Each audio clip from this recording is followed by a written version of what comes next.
Ketika kemudian kita membaca kisahnya siapa? Kisahnya kita membaca kisahnya kemudian Abu Mihjan contohnya. Seorang sahabat yang kemudian selalu minum khamar terus. Dijilid minum khamar lagi, dijilid minum khamar lagi. Sampai kemudian akhirnya kita mendapati taubatnya Abu Mihjan itu gimana? Dibawa dia ke kancah peperangan tetapi tidak diberikan izin untuk berjihad. Mungkin kalau orang hari ini mungkin senang, alhamdulillah banget itu. Tidak berlaku itu bagi Abu Mihjan. Abu Mihjan dibawa ketika dia dijilid, dicambuk berkali-kali atas minuman khamar yang dia selalu tenggak. Dan tidak kemudian menjadikan Abu Mihjan itu taubat. Akhirnya apa cara yang dilakukan? Dibawa ke tempat peperangan, ditaruh di belakang, diikat dalam sebuah kayu yang tertambat. Kemudian apa? Sengaja. Orang yang kemudian membawa Abu Mihjan itu sengaja. Biar Abu Mihjan itu dengar suara orang yang sedang berjihad di jalan Allah. Maka kemudian peperangan itu terjadi dan berkecamuk dengan sangat dahsyatnya. Abu Mihjan itu di belakang, kemudian tertawan, terikat kemudian ini untuk hukuman atas minuman yang dia tenggak berkali-kali. Sampai kemudian apa? Meneteskan air mata, Pak. Dan berkata, gara-gara minuman laknat saya itu tidak mampu berjihad di jalan Allah. Nangis.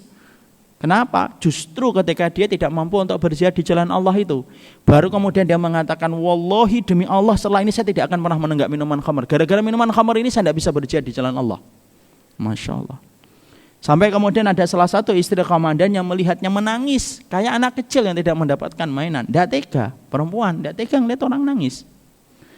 Lalu kemudian dihampiri, dikatakan, kenapa Abu Mihjan? Tolong lepaskan saya. Tidak bisa, tolong lepaskan saya. Saya akan berjuang, saya akan kemudian berjihad di jalan Allah. Nanti sebelum peperangan selesai, kalau menakdirkan Allah menakdirkan saya masih selamat, saya akan balik. Saya akan balik supaya kemudian kamu tidak akan dimarahi ketika melepaskan saya. Nah, bagaimana nanti ketika kamu perang, wajahmu kan kelihatan, saya akan tutupi pakai topeng. Faris Mulassam, pejuang yang bertopeng. Kemudian akhirnya karena kemudian dia ngerti ini orang yang beriman menepati janji. Dilepaskan itu ikatannya, Abu Mihjan pakai topeng berjuang. Sampai ketika berjuang, pasukan yang sedang berjuang yang saat itu hampir terdesak, ketika kedatangan Abu Mihjan itu berubah total. Karena apa? Semangatnya Abu Mihjan ketika berjihad di jalan Allah. Sampai para sahabat yang ikut dalam peperangan itu berkata, kalau kami tidak mendapati Abu Mihjan sedang terikat di belakang, pasti ini adalah Abu Mihjan karena keberaniannya. Masya Allah. Padahal itu Abu Mihjan. Masya Allah ya Pak.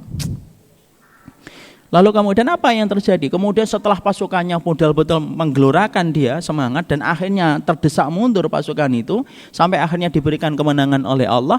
Detik-detik sebelum kemudian peperangan itu selesai, Abu Mihjan balik diikat kembali Pak di belakang. Masya Allah. Kalau antum baca kayak gitu, itu bukan skenario yang dibuat oleh penulis skrip, itu kisah nyata. Taubatnya justru ketika kemudian dia dibawa ke peperangan dan tidak diizinkan. Hal-hal semacam itu akhirnya kita paham. Apa yang kita pahami hukumnya dari Abu Mihjan itu? Masya Allah. Kadang-kadang ketika kita ngerti orang yang bertobat ada yang gagal, tobat lagi, gagal lagi, tobat lagi. Jangan putus Pak untuk kemudian mengajak dia untuk bertobat walaupun akhirnya kadang-kadang dia balik lagi. Kenapa?